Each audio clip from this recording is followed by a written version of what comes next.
So, hi everybody. It's so great to see everyone joining from all over. I'm so glad you're with us. I wish I could call out everyone by name and welcome you, but we had over 200 people register for today's webinar, so I'm not sure that that's possible. So we are going to go ahead and get started. So let me just start by introducing myself. I'm Leticia Trower, or Leticia, so nice to meet you, mucho gusto. I'm the Director of Professional Learning at Velazquez Press. And I'm going to let my colleague, Jonathan Ruiz, get us started. Hi, everybody. I want to give everybody a big welcome and wish I could hug everyone, but we can't do that nowadays. So I want to also thank you for making time to share some information to help our students and families this afternoon. You know, it's been a really abnormal year for all of us, and we hope to make the best out of the situation. To encourage all of you, you know, to be mindful of the difficult circumstances that our English learner families are going through now. And hopefully we can, you know, all together identify how to help them. There are many students that despite having a computer and internet access, they're in places where sometimes it might not be easy to do schoolwork. You know, our homes vary, and as you know, a lot of resources are scarce in many EL families. So it's important to be mindful of some of these things as we move forward with this unconventional school year. Today we're going to touch upon some key elements for how to help our students and families with creating an environment and culture around learning language at home specifically. But before I continue, I would like to remind everyone that we're going to have a very special guest this afternoon. None other than the renowned author and academic, Dr. Margarita Calderon. Ms. Dr. Calderon, would you like to say hello to everyone? Hello, everyone. Thank you so much for coming to join us tonight. Thank you. Thank you. We're going to be hearing and sharing some really great information with you guys.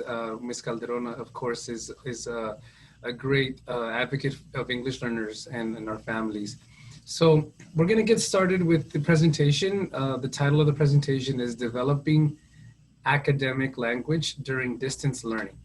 As we know, there are many models of schooling nowadays, and we're all, you know, having to try them. Some of them are working, some of them are not, but we hope that either way, we as leaders in the English learner community are able to figure out how to continue to support the language development for our students. So there are three big ideas we're going to touch upon today. One is vocabulary instruction, family engagement, and thirdly, word consciousness. So traditional vocabulary instruction, as we know it, is not enough for students to develop the language necessary for academic success. And especially now that we have to do distance learning, we're not giving the kids probably enough opportunities to develop language. And, you know, students need to be able to develop new mindsets. We have to help them develop routines and the habits that will amplify their language learning as we leverage their family's cultural and linguistic capital. Over the next few minutes, we're going to present you with some examples and some research for why and how academic vocabulary is important for us to address under this distance learning. And also you will get to engage in some effective strategies for developing language at home. Please try to have a blank sheet of paper and a pencil or pen available next to you, because this is going to be a little bit interactive as we move further into the presentation. We're going to get started by viewing a video that some of you may have seen before. We always like to use it as a way to initiate our conversation for how to develop academic language and why it's important, because it really sheds light on how our students struggle. This video has been around for a while, and it's made public through YouTube. We're going to go ahead and watch it now. We have testing all week this week and next week. The tests are going to be hard, but that's all right because we're going to try really hard. Isn't that right, Cameron? Yes, Ms. Peters. Okay, great. Everyone listen up. So we're going to want to work all we get ours from answer and the information in the story, okay? We're going to go ahead and test, factual test, and try this actus test. Oh, test your open up. We're going to page, go to B. First on page 3. ¿Qué dijo? ¿A poco va a empezar el examen? No, es una práctica.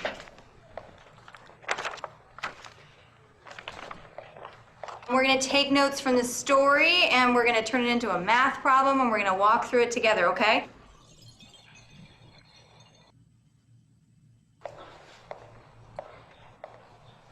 So the boy ran 3 blocks. So everyone write 3 blocks. I didn't even know. He looked like a stranger. How long did it take him to run 3 blocks? Michelle? 6 minutes. Very good, 6 minutes. All right, so then we have 3 blocks and 6 minutes, ¿Por qué el niño right? corre con los bloques? ¿Qué? Sí, ¿por qué el niño corre con los bloques? No, Okay, so the corre 3 question is calles. going to go on to ask us, how long will it take him to run 20 blocks? What do we do? How many minutes is that per block? 8 minutes. Try and raise your hand if you want to answer, okay? No, it's not 8 minutes. Michelle? 18 minutes? Nope, not 18 minutes. Yes, Enrique? 40? 40, yeah, very good. How'd you get 40? I don't know. You don't know? Well, 40 is the right answer. How did you get it? I forgot. You forgot. Okay. Does anyone know how we get 40?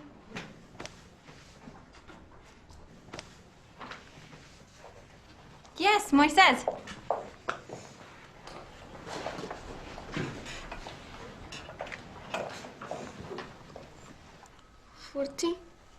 Yep, that's right. Very good.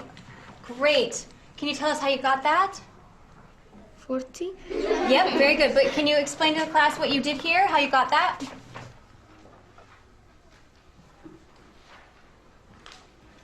40? Okay, all right, you guys, settle down. That is so dumb. Joe, do you want to lose your recess? No. Okay, then.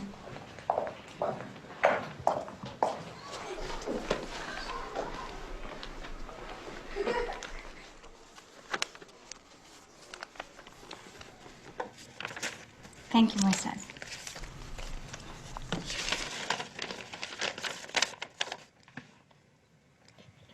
Can you help me, please?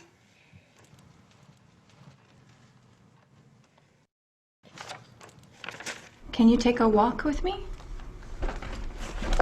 I don't want you to worry about the test, okay, Moises? Sí, estoy preocupado sobre el examen. La directora Rosa dijo que todavía tenemos que hacer. Just try your best, okay? Do you understand? Not importante. Sí, sí es importante.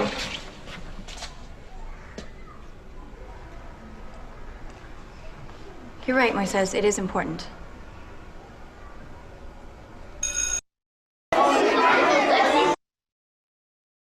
Okay, so that is a very moving video.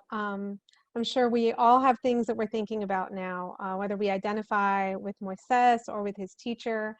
We can see the challenges that he faces, the challenges that his teacher faces, but we can also see, you know, the things that they bring to the table. Moises had a lot of skills and strategies that he was bringing to the table. So what I want you to think about now is a student that you've taught that comes to mind when you see this video.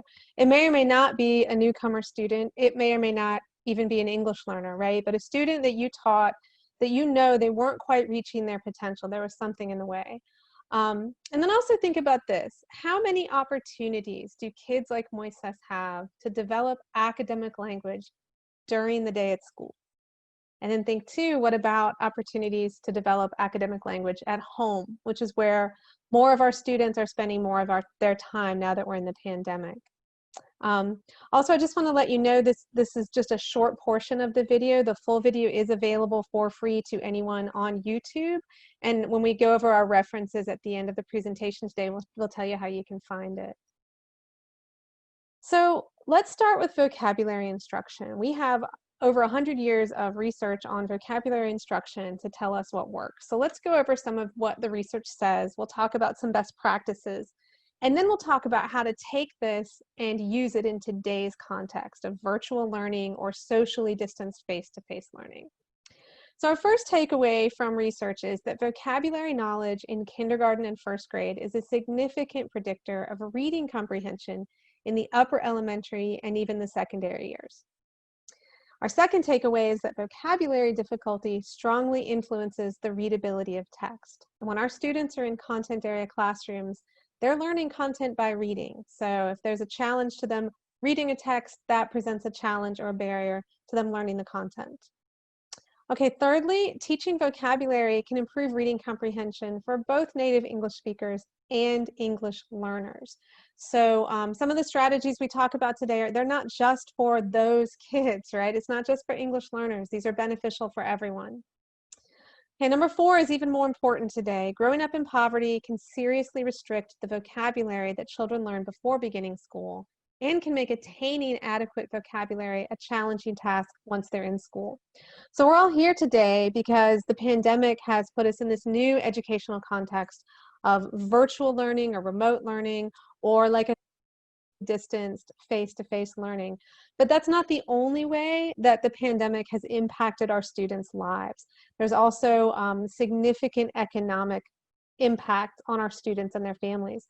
So anything that we know about poverty and its effects on our students' learning is more important now.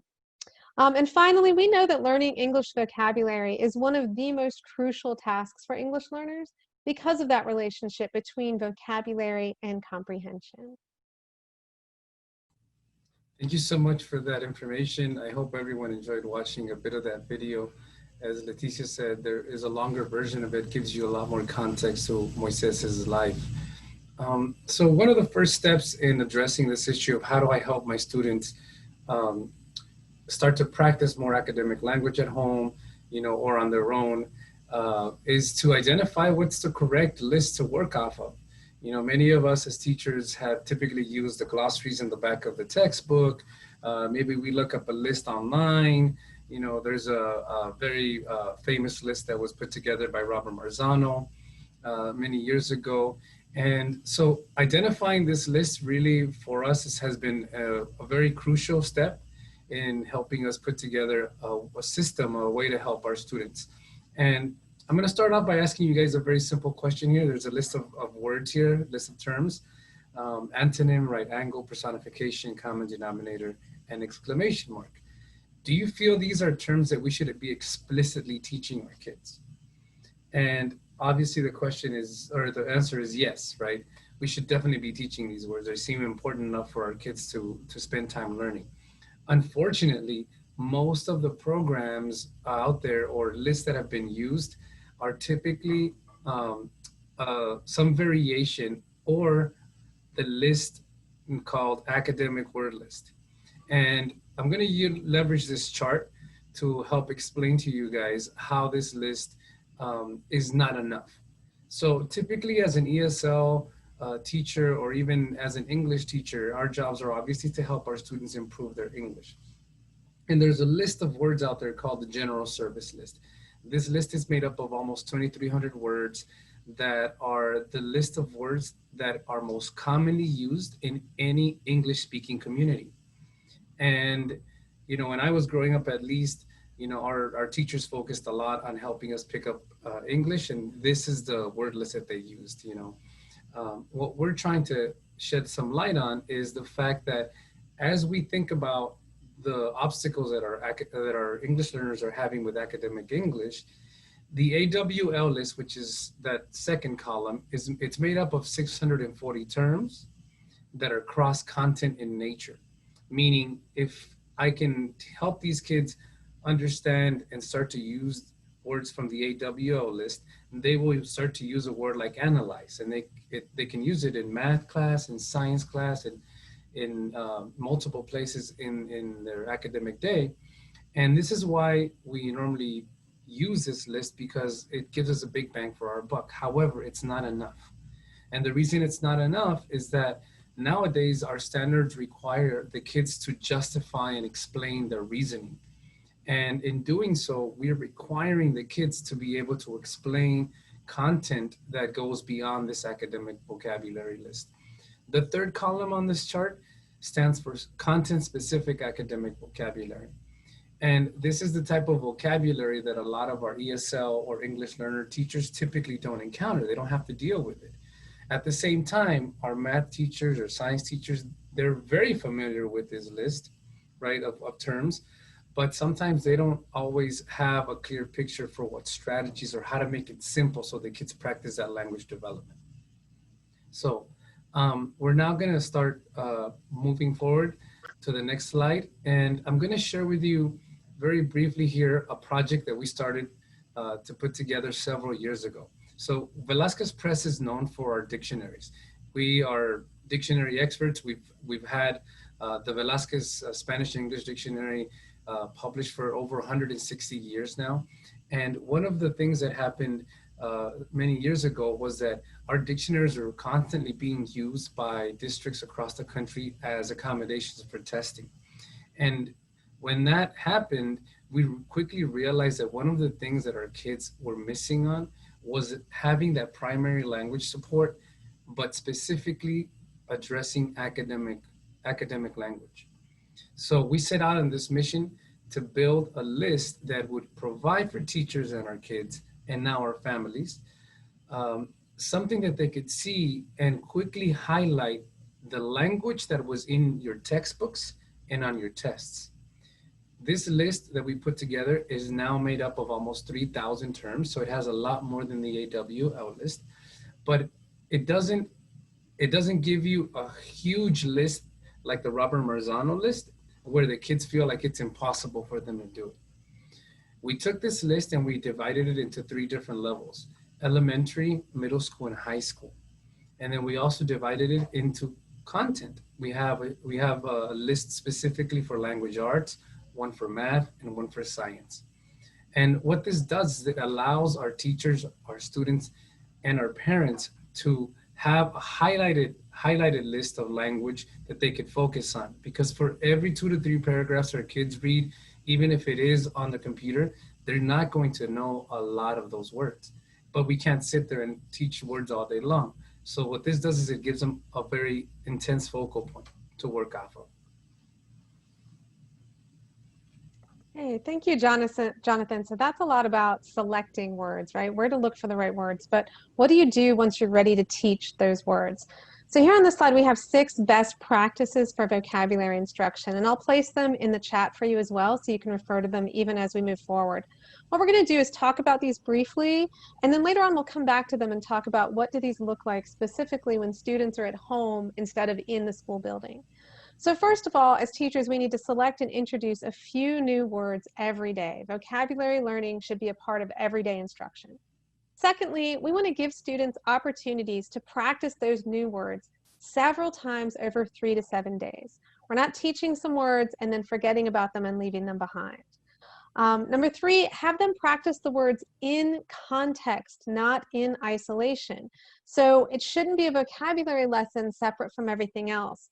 Once you've introduced some new words, students should see those words when they read, use them when they speak and listen, and also use them in their writing. And that should be something you explicitly expect of them.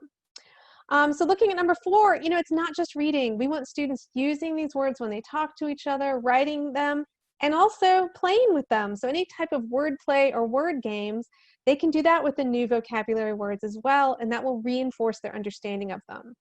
Number 5 says don't forget to review those words later. And number 6 is just coming back to the real world and what's practical. If you have a vocabulary instruction strategy that's not simple and easy for teachers and students, then it's not going to be used no matter how good it is. So it needs to be something easily applicable to the classroom.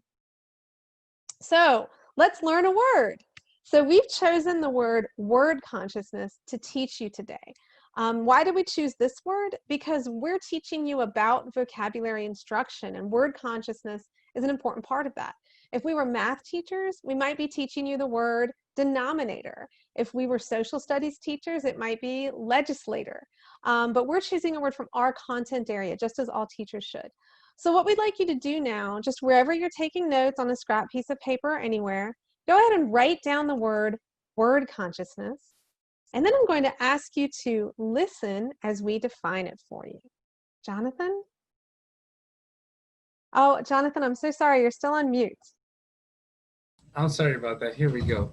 So I'm going to read off part of the definition for word consciousness.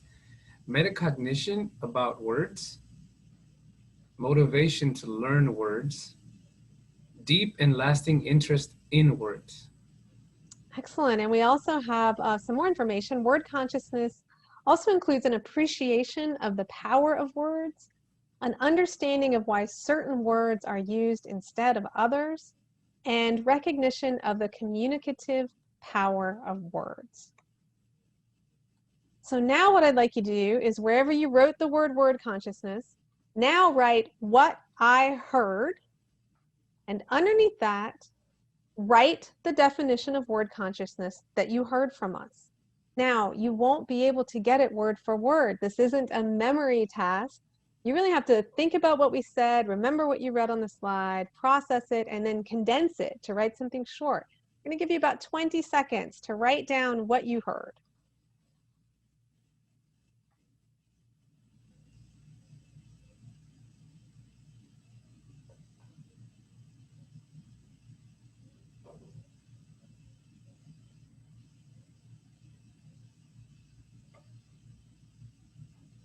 Perfect. Okay, now I'm going to give you 30 more seconds to draw a visual representation of word consciousness. A quick sketch, any type of graphic or shape, something to help you remember what word consciousness means. We've got 30 seconds for this, and then on cue, I'll ask everybody to show it to the camera. Again, we're not expecting artistic masterpieces here.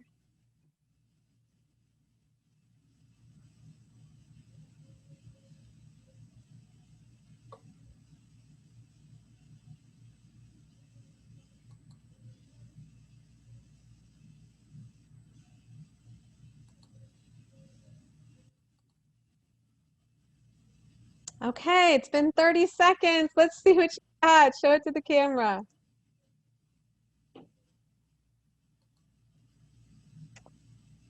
Oh, I see a brain. I love the brain. I see a person who looks happy and strong. See a lot of stick figures. I've got a heart, a smiley face, and a thought bubble. Excellent. Thank you so much. You've got some real artists here. We do. I was expecting more stick figures. This is amazing. This is great. So now what we're going to do is we're actually going to take it a step further and try to take the word consciousness and now actually elaborate on our understanding of it, right? We want to get to those higher order thinking skills. And one of the things that we're going to now do is we're going to go out to a breakout room and we're going to share our notes on, what we think the word consciousness means. Maybe we want to add related words, related terms. We want to think about some of the characteristics of the word. We could even throw in, some prior experience that we've had with this word. How do we use this word? When should we use it? Anything else that you think is important about the word, we're going to talk about in little groups, and then we're going to come back and share. So be ready to share with us. We won't have time for everyone to do that, but we definitely want at least 2 or 3 people to share, what you guys were talking about in the groups. Okay, so I apologize. Give me just a moment. I'm having some tech issues on my end, and I might need a minute to get everybody into breakout rooms. So I did go ahead and paste these directions into the chat. So while I work out how to get you into breakout rooms, you can take a moment and just think about these questions. My apologies.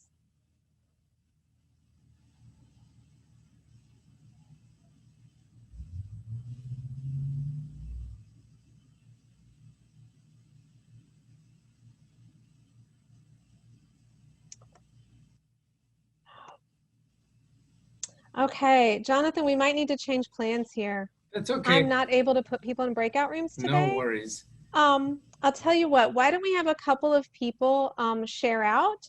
And since we have such a large group, maybe to help us not talk over each other, if you have either a comment or a question, we'd love to hear a question, maybe just go ahead and type in the chat like me or raise hand, and then we can call on people to unmute and share out.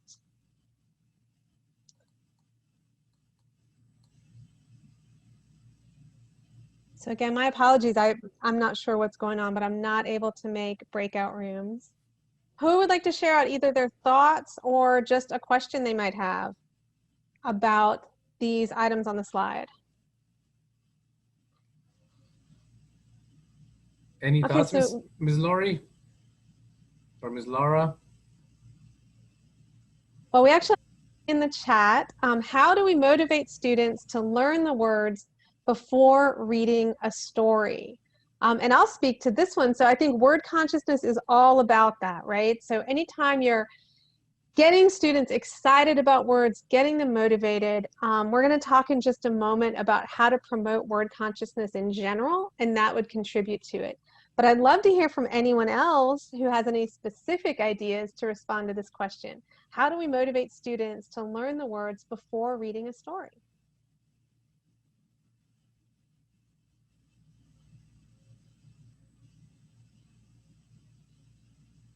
Okay, so if you have an answer, speak up and let us know. But in the meantime, I'd see another comment in the chat box, which is word consciousness to me is thinking about words and their meanings and how they relate or connect to other words and the world around us and how they might connect to other languages.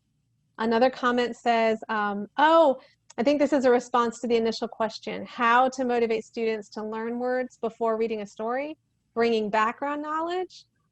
From Santiago, thank you. And also from George, I'm not sure how to say your first name, or maybe that's your last name, I apologize, but using TPR, or total physical response. I love that.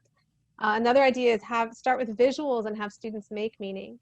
So since we weren't able to do the breakout rooms, I think maybe I'm just going to invite Jonathan to join me in modeling this. So Jonathan, let's kind of skip. What do you think the word consciousness means, Jonathan? Sure. Well, for me, it reminds me a little bit of the term in Spanish, conciencia. So that that's the connection I make, and obviously the word makes me think of thinking about when and where to use certain words. That's kind of what I'm thinking there with the word consciousness. Great. So you actually also told me a related word, right? Another word in another language. I was thinking of a different related word that doesn't look or sound the same, but shares a meaning, which is semantic awareness, which is very similar. What are some characteristics of the word that you notice? I noticed that it is actually two words put together to make one term or idea. What else? So that would make it a compound phrase, actually, not a word. Yeah, I also see that it has the suffix "ness" on it, which means that it's a noun, and I've seen that suffix in other places. Yeah. How or when would you use this word, Jonathan? I would use it maybe when I'm thinking about how to explain to a student again in selecting certain terms and just being able to understand that there are multiple ways to use a word. That's when I would probably use this word. Great. So we have some more really good ideas in the chat. So Jennifer says, I tie in consciousness with being awake, aware of. Love that. Wendy says, use root words or origins, especially for the secondary students. And from Lori, I think it is so important to explain the concept of word consciousness to students, understanding the power of words and how important it is to be able to say what they truly mean and not be limited by words. I love that. And then just one more idea, and then we'll move on. Word consciousness means to be aware of the kind of words, the importance of learning words, and how I'm using the words. All right, so thank you everybody for going with the flow there without the breakout rooms. I apologize. The next slide is where we would have had a few of you share out, but we've already done that as a whole group. So now we'll move forward into promoting word consciousness. So as we talked about this concept, I'm sure a lot of you thought like, wow, I would love it if my students had word consciousness. We've touched on this a little already, but it is possible to promote word consciousness with your kids. Now, the important thing is you don't want to help them only think about the words you're teaching, right? This is a general skill. We would never teach a student only how to read one book, right? We would teach them reading skills that they can apply to any book.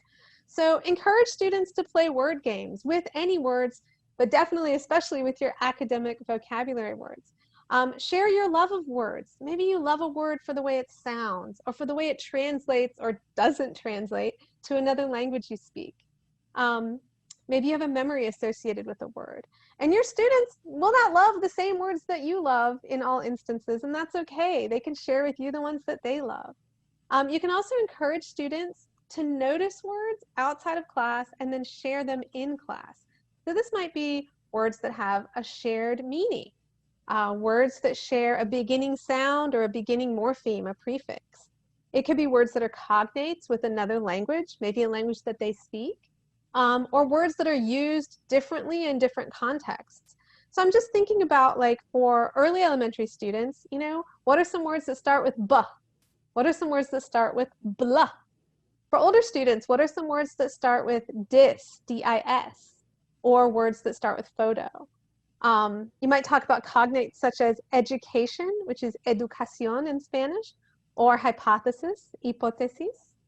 Think about different things like this. You know, there's one animal that I would call a cow, but if there were a large group of them, I would say cattle. But if that same animal is on my plate for dinner, I don't say cow or cattle, I say beef. And if I was speaking to my cousin out west who works in the industry, I don't think he would refer to a single animal as a cow unless it was a female. For me, one cow is one cow, no matter which cow it is that we're talking about. So just different things to think about. Also, don't forget multiple meaning words. When I'm at home, a table is a piece of furniture, but in science class, we might be talking about the water table, which is totally different. And then when I go to math class, a table might be a chart with information on it, right? Look at this table and find this number. So just some different things to think about when you encourage students to have word consciousness. So what we're going to do now, after you've had a chance to engage with this word a couple of different ways, is ask you to self-assess. How well do you know the word consciousness? So wherever you have your cute little sketch or your notes, just write down a 1 or a 2 or a 3 or a 4. 1 means I'm still confused. I don't know what word consciousness means. 2 means I know this word in English, but I'm not ready to use it in a conversation. 3 means I know it, I can use it, but please don't ask me to define it for somebody else. I'm not quite there. And a 4 means I can do all of this. I know the word, I can use it, and I can define it. All right, so here's what you did. You wrote the word, you listened to the definition, you wrote down what you heard after we defined it for you, you created a visual representation of the word, you discussed the word in a large group, not a small group, so not as much discussion as we'd hoped you would get, but we still had that opportunity to interact in the chat box and by speaking. And hopefully when I talked about how to promote word consciousness in your students, hopefully that meant you were thinking about how this word relates to you in your life, right? How can I use word consciousness in my classroom or in my school? And then finally, you self-assessed your understanding of the word. So Jonathan's going to tell us a little bit more about these specific steps now. Sure. So we've developed some tools, as you guys saw earlier. We developed a list, and we've also developed a few other tools that are going to help enhance the way that we, one, get the students to interact with the language acquisition, and 2, hopefully get the parents also involved. We keep talking about building a culture around learning language, and so we want to be able to facilitate that to happen at home now that the kids are spending more time at home. And we've created a vocabulary journal that serves somewhat as a platform on which the kids are developing their own dictionaries, if you will. And the idea is that every semester, these students that we're trying to help are able to pick up and start to use 50 new terms. Now, that's not enough. We need them to do a lot more, but at least get them also involved in a routine where they are able to take some of these strategies that a lot of ESL teachers are experts on, but that either maybe the content teachers are having trouble implementing, and without a doubt that our parents don't really know how to leverage so they can help the kids go through this process at home. One of these vocabulary journals that we have is made up mostly of this vocabulary organizer that you see on screen. Again, it serves as a platform for them to actually engage with the learning of the words. And it's really based a lot on the Freire model, think, pair, share, and gives you guys as teachers or EL personnel a very simple and easy way to have the kids practice language development that is content-based at home.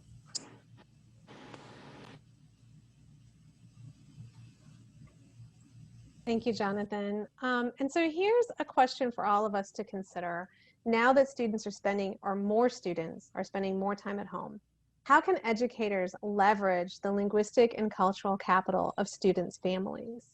So one part of the video with Moises that we didn't get to see today shows his parents getting up and making breakfast at home before Moises goes to school. It's actually before the sun even comes up because they have to get to work very early. And they're speaking with pride about how Moises is going to have his first test in an American school today. And they go out of their way to make him a little extra breakfast too. So that's one example of parents who really want their child to succeed, but that desire may or may not have been translated to the school, right? We didn't see in the video that they attended a parent-teacher conference or that they returned any forms or any of the typical ways that educators often gauge family engagement.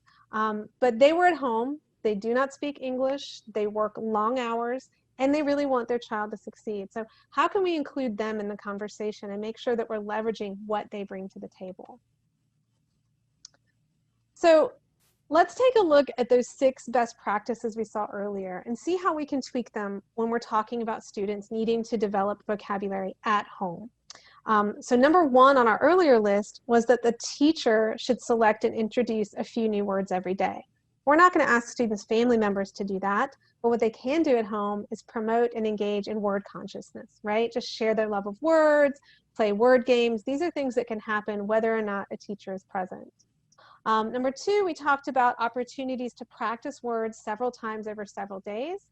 Make sure that you give your students opportunities to practice words outside of class, with family members or with friends.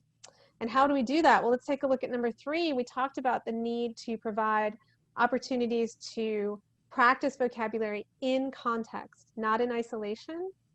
Well, when students are at home, educators should be providing that context to students and their families. It could be something like providing a topic of conversation and suggesting that they talk about something and use a couple of words that you've taught, or maybe something a little more in-depth like providing them with a sentence frame that they can use in their conversations at home.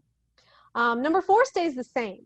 Teachers and family members, we should all be remembering that we want our kids to be practicing these words, not just when they're reading, but also when they're speaking, listening, writing, and just playing with the words, which is definitely something that can happen at home. Number 5, make sure students are reviewing words. When they're at home, encourage them to review the words they learn with their family members. And then finally, not only do these strategies need to be simple and easy for students and teachers, but when we're sending something home, we need to make sure that it is simple and easy for students and their families to use without teacher input. Okay, so today what we've done for you is really just give you a sneak peek or a snippet of these big ideas, but hopefully we have given you something that you can actually use. These are our 3 big ideas, and I want to tie it all together now with the heart in the middle, which is know your students. None of these strategies will be effective if you don't have a trusting, mutually respectful relationship with your students. And now it is my great honor to introduce our guest speaker. But before I do, let me just quickly mention the references.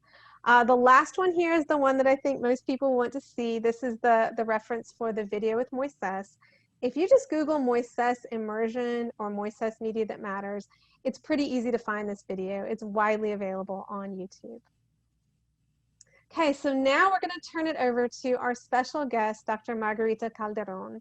She is a professor emerita at Johns Hopkins University. She has over 100 publications, including books, book chapters, and articles. She conducts keynote presentations nationwide and even internationally. She works with schools and school districts and even state departments of education to implement her own model, the school-wide model called Excel.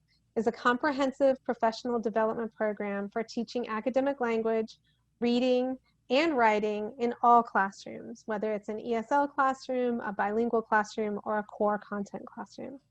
Dr. Calderon, thank you so much for being here with us today, and I'll turn it over to you now. And I'm so sorry, but I think you're still muted. I was just saying that that was a great presentation. And thank you, thank you, thank you. Yes, Excel is a research-based program that the Carnegie Corporation of New York asked us to put together. And it's for the purpose of training math, science, social studies, language arts, dual language, ESL teachers on how to incorporate vocabulary, reading comprehension, and writing skills into all the content areas. They funded us for 5 years. We've tested this thing to death until we found something that really worked. It showed great results in New York City, in Kauai, then later in Charlotte, Salt Lake City, etc. Now we have another grant from OELA, Title III grant, National Professional Development Grant, and so we're implementing it in Virginia. The components of Excel are 12, as you can see here. But in the next few minutes that I have, I'm going to focus on number 1, pre-teaching vocabulary, because it's really important to pre-teach at least 5 words before the students start a lesson, before the students read. Vocabulary is a precursor into reading and into writing. And the words come from the texts that the students are about to read. You'll want to check all those lists that Jonathan shared to see which are really important. But as you go into the text, you're going to find a lot more. So number 2, 3, 4, and 5 have to do with reading. And number 7, 8, and 9 are places where the students continue to work with vocabulary. As Letty and Jonathan mentioned, it's important to continue to use the words over and over again. So the redundancy is built into those 12 steps, particularly in the last ones where writing takes place, all the drafting, revising. So by the time they go through the 12 components, those 5 words will have been used, seen, listened to, written at least 35 or 40 times. And so there's no need to reteach. They're just using them in different ways all the time. This is the way we pre-teach those, we call them tier 2 or tier 3 words. Mostly the tier 2 words are the ones that we want to select to pre-teach. Tier 3 are basically content specific words. But the tier 2 are those connectors, the ones that Jonathan showed us on the list. So the 7 steps for pre-teaching vocabulary are as follows. Step number 1, the teacher asks the students to repeat the word 3 times. Number 2, the teacher states the word in context from the text. In other words, the teacher pulls out the whole sentence from the text where the word is found and puts it on a PowerPoint. That way they'll remember the word when they start to read. But additionally, number 3 is important because when we provide a dictionary definition, we are constantly exposing students to academic language, academic definitions. Of course, we'll have to follow that, as number 4 indicates, with the student-friendly definition. And then number 5, this is where we can highlight all those text features. Is it a polysemous word? Does it have multiple meanings? Is it a cognate, past tense, present tense? What about those prefixes, suffixes? All those interesting features of language and word power that we want to instill. Excel uses the term semantic awareness. And that's step number 5. But also, yeah, Julianne liked the word semantic awareness, yes. And step number 6 is where we engage the students by providing a sentence frame or a sentence starter, and they practice back and forth using the word in their own sentences, giving at least 5 examples each. We're going to role play this for you in a little bit, but I want to emphasize number 7, because number 7 is the accountability step. This is where the teacher informs the students when they have to use the word again. In their summaries, after they read a paragraph, they have to summarize verbally, and we want to hear those words. Also, some other ways that we remind them that you have to remember this word and the meaning, because you're going to be using it 40 times. So let's role play this for you. And Letty and Jonathan, will you role play this with me? Yeah. I would love to be your student. Definitely. Okay, great. So I have 2 great students. And so here we go. Say effect after me 3 times. Effect, Effect. effect, Effect. Effect. effect. Effect. Thank you. Our text says, fortunately, we can prepare for some of the negative effects on our well-being. And the dictionary says it's the result or consequence of something. Let me give you an example. 2 cups of coffee in the morning have a big effect on your teacher.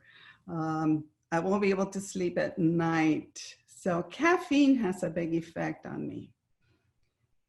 Effect, of course, is a cognate with Spanish. Efecto, efecto, effect. So students, I'd like for you to use this sentence frame and start out by saying blank, you know, something has had a big effect on my life recently. So think of what has had a big effect on your life recently, and ping pong your responses. Letty will give 1 example, Jonathan will give 1 example. You go back and forth. And I'm going to time you because I want you to use this word for a whole minute. So ready? Begin. Ready? Okay. Virtual school has had a big effect on my life recently. Being able to not go out, not being able to go out recently has had a big effect on my life. Not having a printer at home has had a big effect on my life recently. Being able to work with Dr. Margarita Calderon has had a big effect in my life. Oh, I want to say the same thing. I'll say being able to work with Jonathan Ruiz has had a big effect on my life recently. Thank you for that. The heat wave and the fires here in California have had a big effect on my life. Let's see. The recent hurricanes have had a big effect on my life recently. Not being able to go out and eat at restaurants has had a big effect on my life recently. Oh, having to cook more at home has had a big effect on my life recently. Okay, thank you. Very well, 1 minute, exactly. Now, students, remember to use effect in your partner reading after each paragraph, verbally as you summarize. And I want to see this word in your exit pass today at the end of class. Thank you. So those are the 7 steps, but there's also an added treat here, because as you probably noticed, there are quite a few social emotional competencies being learned. Attitude for sure, because we want to emphasize to our darlings that it's important to willing to try to give a response. And if you get stuck, just feel free to ask for help. Ask your buddy for help. And if your buddy gives you feedback, accept the feedback, smiling, and also feel free to give feedback. Of course, there are cognitive growth strategies that students are also learning, how to keep this information in their minds because they know that they're going to have to use it again.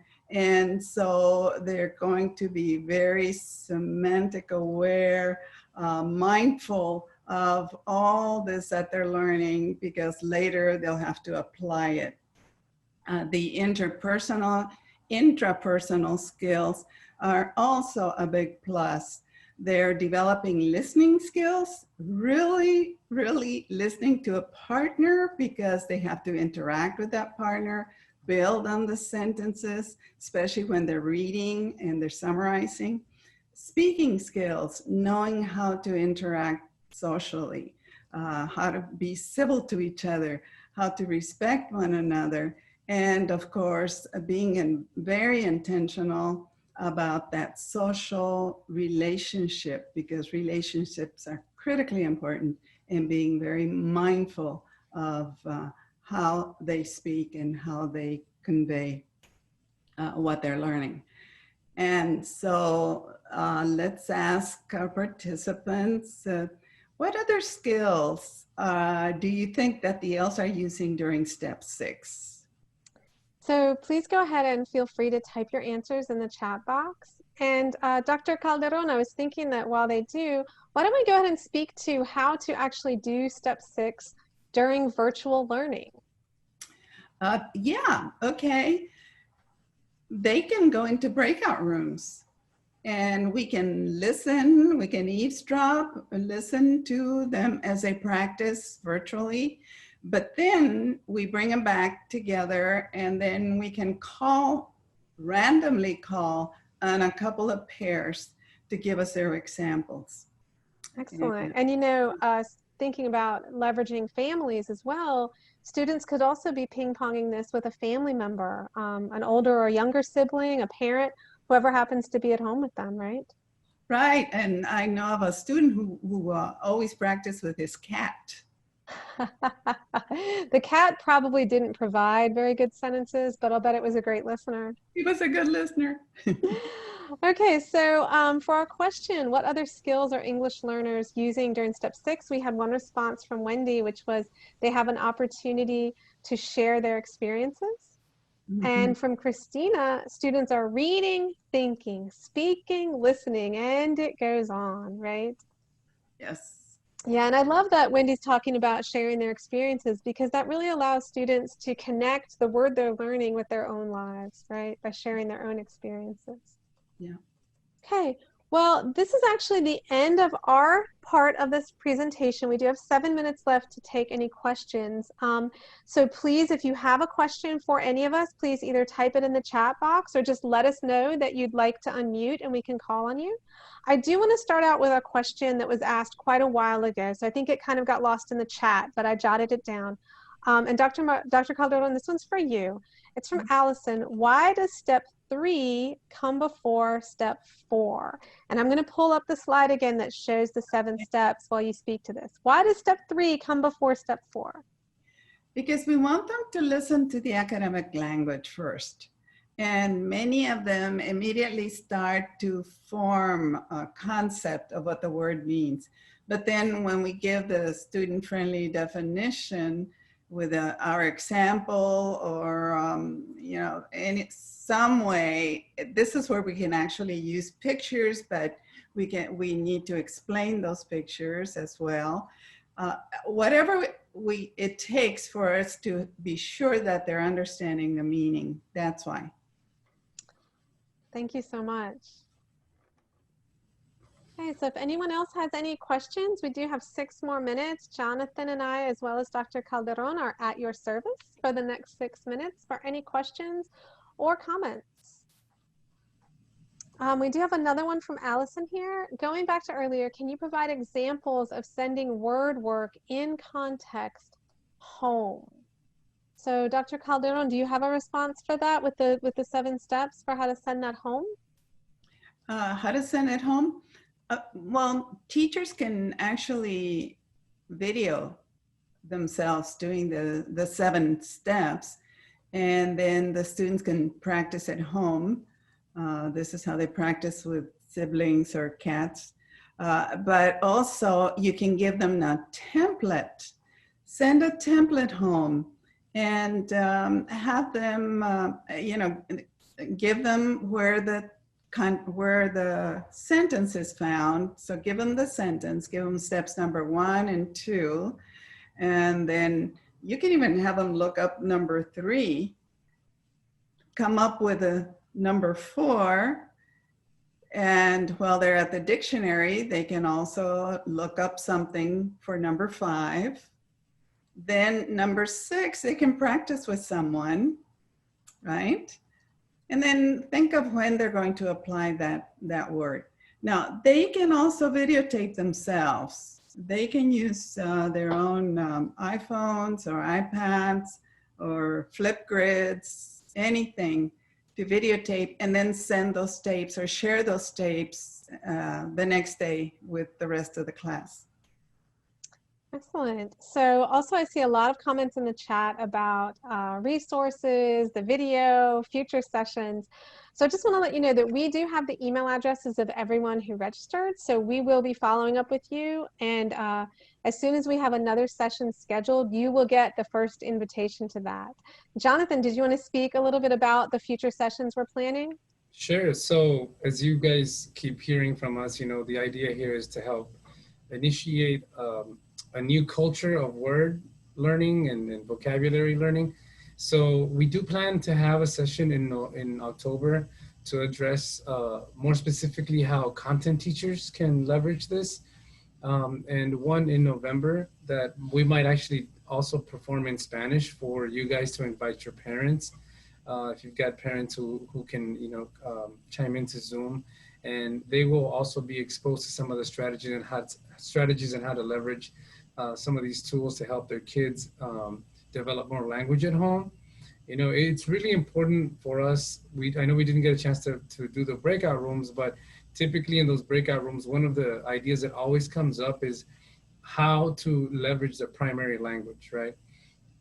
It's really important for us as teachers and administrators to keep in mind that our families are very resourceful, our parents are very smart, and sometimes they just don't have enough information or have never been really told that, hey, if you develop language with your kids, even in Spanish and Urdu and Hmong, it's going to help translate into those kids' skills,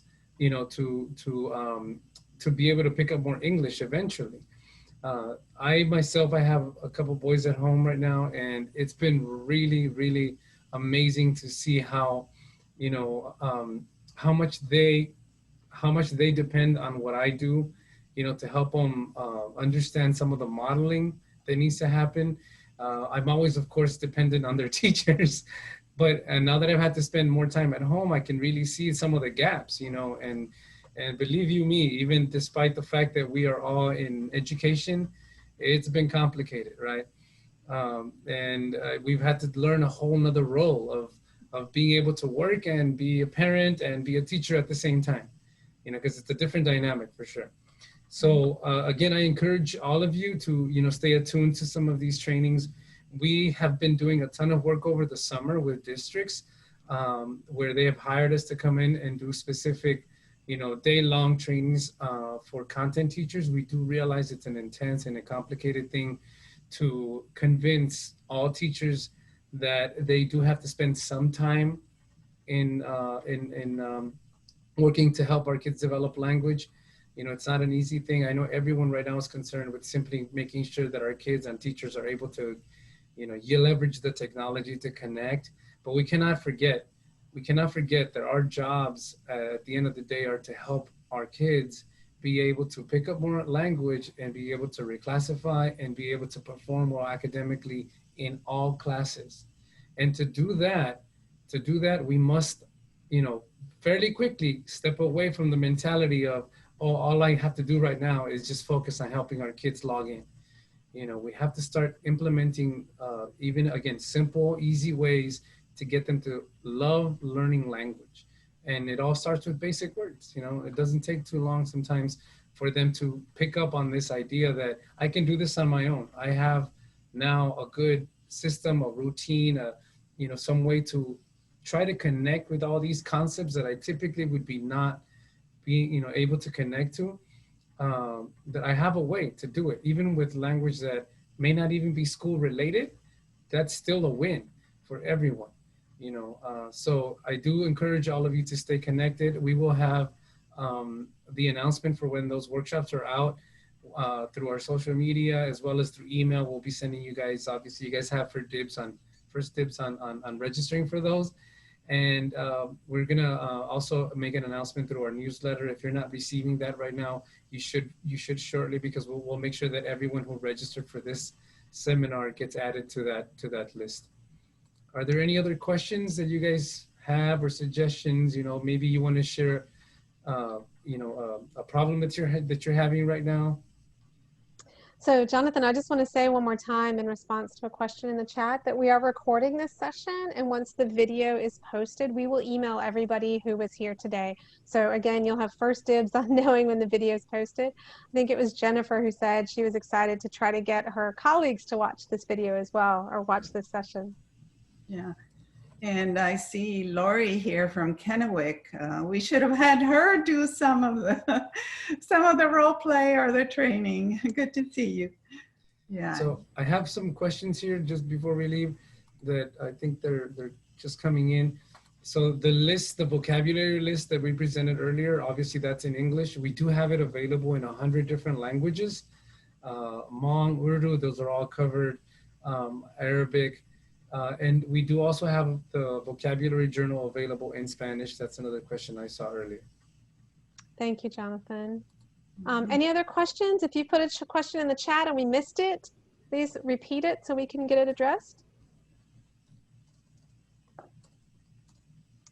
Otherwise, we will just say again, thank you so much for spending an hour of your precious, precious time with us today. And it was an honor to be here with everyone. Bye.